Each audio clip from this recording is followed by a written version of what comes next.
The strongest build I ever played. This is worthy for the name, Tonky build.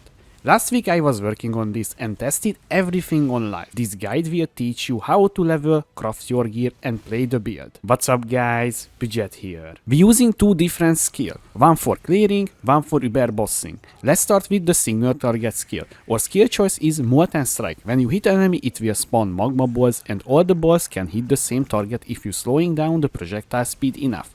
Sadly, not too strong on the clear side, but this is the best single target skill that you can use while playing with this build. I think the damage you see behind me is speaking for itself. Everything is just melts under seconds. The damage is so high, I needed to stop dealing damage to show how tonky the build is. Our clear skill choice is Lightning Strike. This is a melee skill that converts half of your physical damage to lightning damage. It has a secondary effect as well. It will launch projectiles each time you hit with a melee weapon. Both melee and projectile attack can hit the same target, the projectile part traveling on the ground, and can clear the full screen under a second, while also has enough single target damage to take down mob bosses pretty quickly. We start scaling Energy Shield. For this reason we will use Ethereal Edge. You need Resolute Technique Corruption. The easiest way to get this, just buy a non-corrupted ones, then valid yourself or double corrupt your weapon till you hit this. It's not worth the 10 divine or more price tag. Do it yourself and save some currency. Because our main damage type is lightning damage and we have a very high damage range compared to other builds, we can use a unique amulet to get more damage into the build. Voice of the Storm. Lightning damage with non-critical strikes is lucky. This means every time we damaging an enemy, the game will roll twice and will choose the higher number. This is super good when your damage range that high. Because of this amulet we cannot scale crit. We can use a very interesting keystone, Precise Technique. 40% more attack damage if accuracy rating is higher than maximum life. For exchange, we can deal critical strikes. Because we're using Chaos Inoculation or maximum life is 1, this keystone will take effect with 0 effort. We can use free curse in our build because using my signature unique ring, Anathema, our curse limit is equal to our maximum power charges. Every character can have free charges, so our curse limit is free. Curses I'm using the following: Elemental Weakness, Conductivity and Sniper's Mark. I get questions from many people how this ring works if you have no power charge in the build. Well, you don't need to generate them because of the wording of the ring. So don't worry about this. You've seen in the video my curses is up on the bosses even if I don't have power charges. This league I tried something new as a defensive layer, that's the attack and spell block. We almost reaching block cap both sides and adding a new never used item before to our build. I'm talking about Aegis Aurora. This shield is just so elegant. The main reason why we choose this shield is the line: recover energy shield equal to 2% of armor when you block. Alone this is not interesting because how the earth a trickster will have enough armor to make use of it? Well, this league for the first time again I'm using Iron Reflexes. This keystone will convert all of our evasion rating to armor so we can benefit from Aegis Aurora. Right now my build is reaching 56k armor, that means every time we block we gain back 1.2k energy shield, so basically we can just stand still in a tier 17 map and not die, unless there is a detonated spider there. Another new feature in this build this league. I think you already noticed our flasks. We're using 5, but all of them has 100% uptime. We're achieving this with a few things. First and the most important, we're using Tides of Time with a perfect rod utility flash charge gain, supporting with 1 flash charge gain on the body armor that's coming from Searing Exact and taking natural remedies to boost flash duration and flask effect. Also we need to take exactly 4 tattoos that gives flask effect duration. All of this combined, we have 100% flask uptime. Last week, if you watch my Twitch channel, you witnessed this build board. This is my best build in the past few leagues. I can't wait to say again, get yoinked just like the Blade Trap Trickster and the Splitting Steel variant without giving one single credit to me. I already seeing quote-unquote content creators trying to copy this build but no success because there was no POB for it, and POE Ninja was not providing any information about this build because this build is just simply not existing. Sorry to put this here, but last week I had enough of this disgusting behavior that I get for being a small creator. This was the reason I did not show last time the POB and kept in secret. I needed a little exposure cause many content creators pretending I did not existing. Why? They pretty much know who I am because they seen many of my builds in the past, even some of them on their Twitch channels. It is enough. Many of them can get away with just copying my work that I'm working in the last few leagues. The dates on my videos not lying, you can clearly see where was the original idea come from. So my request for you as a Tonky beard enjoyer, spread this video, show it to your friends, your Discord or whatever platform you want. This is the best way to support me. Thank you. Few important things you need in the build. Let's start with our weapon. Emerald Edge. This is the most important part of the build. Without this, the build could not work at all. And you need the Resolute Technique corruption as well. The next piece of gear is our shield, Aegis Aurora. And this is pretty important as well. Recover energy shield equal 2% of our armor when you block. We have right now in this build almost 50k, almost 60k armor with our flask is up. So this shield will provide us 1.2k energy shield every time you block a spell or an attack. If you just want to play the build, aim on high energy shield, roll on the shield, and that's it. The next piece is Tides of Time unique bat. It's pretty important. You need utility flask gain free charge every 3 seconds. Without this, our flasks will not have 100% uptime. So we only care about this roll, nothing else on the bat. The next item is Anathema. This is my favorite ring in the game because your curse limit is equal to your maximum power charges. Every character can have free power charges, so you can use free curse in the build without any effort. And the next one is Voice of the Storm. Yes, lightning damage with non-critical strikes is lucky. This means every time we hit an enemy, the game will roll twice and it will choose the higher number. This is pretty important, guys. Without this, also the build would not work at all. The rules on this one, I would say not really matters because as you can see, just 10 to 50. So, and do not care about the mana roll. Just buy one and that's it. Now let's take a look on the rare items. So I'm using a Sage Gloves and the Sage Slippers. But guys, this is not the best basis. I just didn't want to increase the price of this build even more, so I just using a little bit worse than the best base. Fracture on this one, and you need to aim high energy shield. As you can see, I'm almost hit 300 energy shield. Around this number, you will have a good item. The next piece of gear is the boots with fracture movement speed. Again, it's a little bit worse than the best one. Movement speed, I mean, I'm not even saying it's high energy shield because as you can see, it's just tier 2 and tier 4 energy shield roll. Because guys, I would say this is pretty hard to roll because I was using intelligence essence till I hit energy shield. And after I don't know how many tries, I just got this. So I just, okay, I give up. This is fine, but you need an open suffix for the avoid to elemental ailments craft on it and the implicit as well. Okay, the next piece of gear is our helmet. Our helmet is a leash circlet, as you can see. This is the best base that you can get, and I was short on currency, so I did not purchase the tier 1. Okay, the tier 1 fractured intelligence. Instead, I just got the tier 5, and I made this helmet with just dense fossil spamming, and we need an open suffix to craft chains to suppress spell damage. And the biggest, look at this bad boy, by the way, guys, just look at it. 3.6k, almost 3.7k evasion rating, 747 energy shield. That's, I would say this is super insane, guys.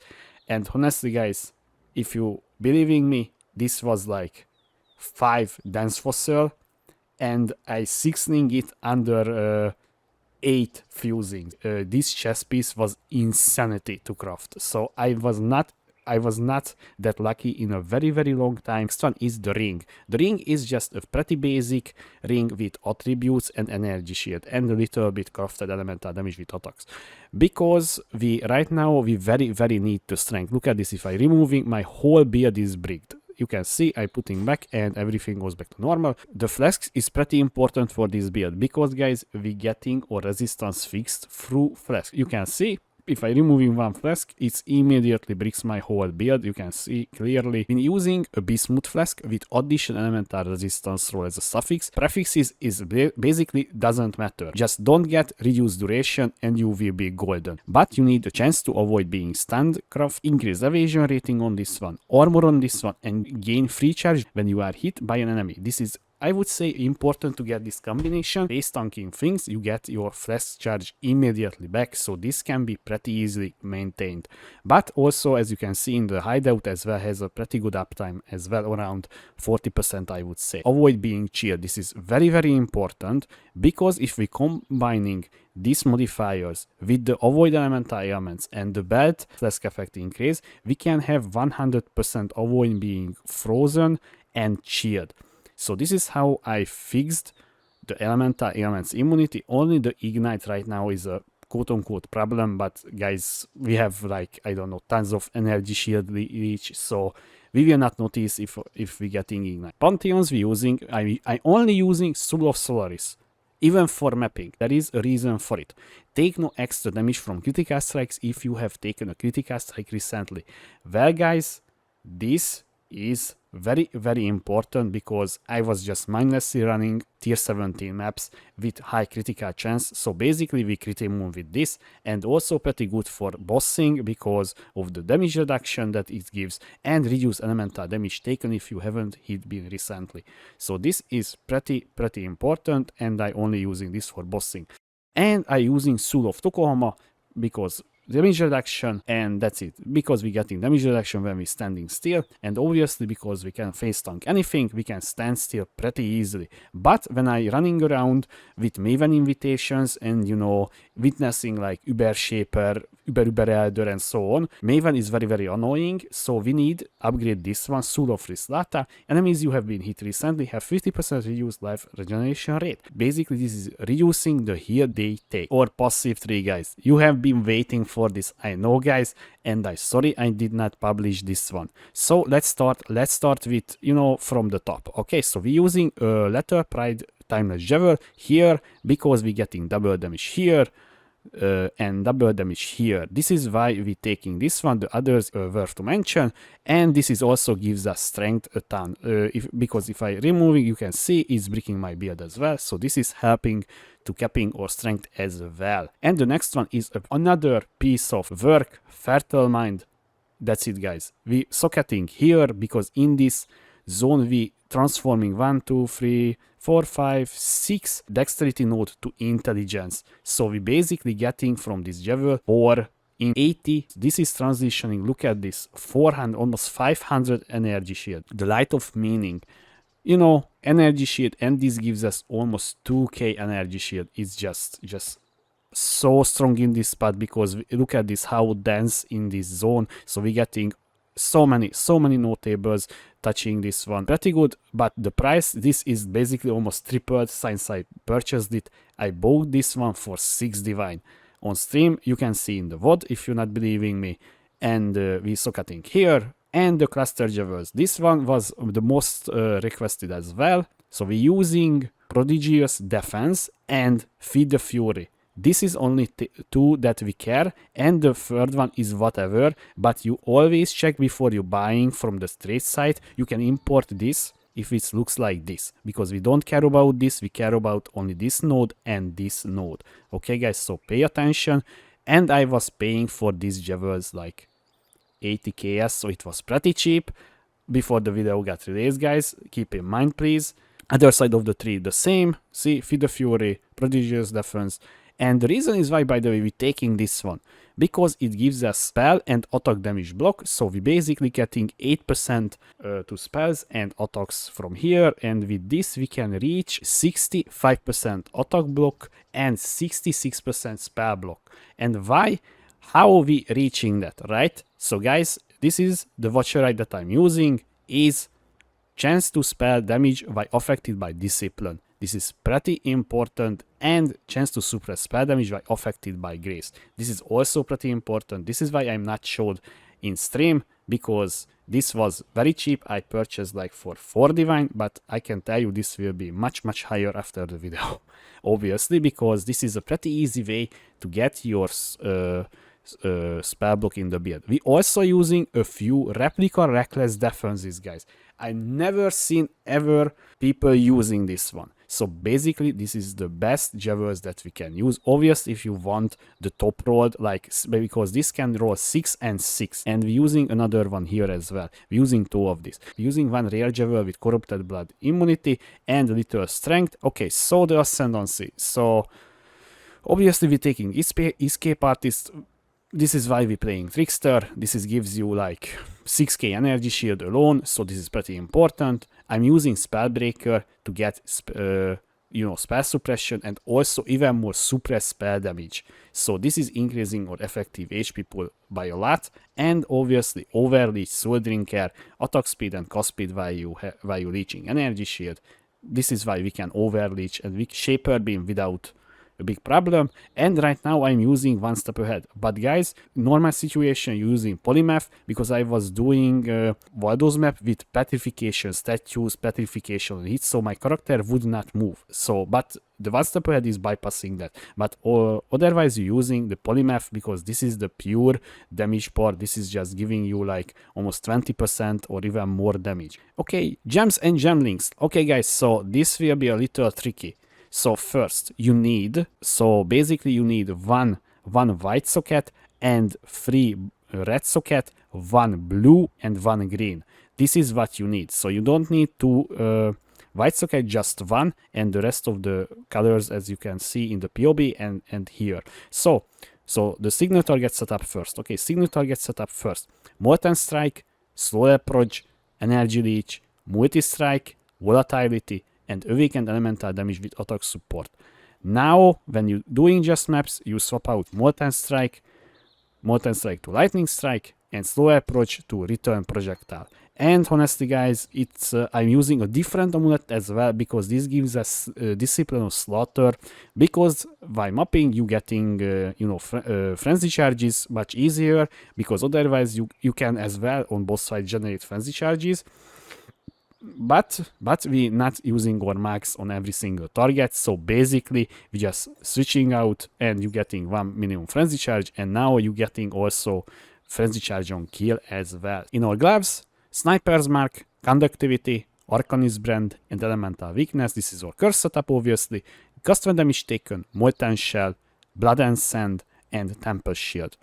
In our shield, Smite, Flame Dash, and more duration. The more duration is attached here because the smite will have like almost 6-second uptime, so you not need to press more often. In our helmet, Arctic Armor, Grace, Enlighten level 3, and Discipline, and this is our aura setup here. In our weapon, Brutality, Faster Attacks, and Leap Slam. The reason is why I'm putting Brutality here, because you can run Reflect Elemental maps, because of the Awakened Elemental damage with attack support gives you Reflect immunity, but not on Leap Slam. So basically our Leap Slam will not deal elemental damage. I hope you enjoyed this video about my Molten Strike / Lightning Strike Trickster. If you have any question, please leave a comment below, or you can find me on twitch.tv/Budget2. Also, I would like to say thank you for my Patreons for supporting me. Thanks again guys. Thanks for watching. I was Budget. See you next time.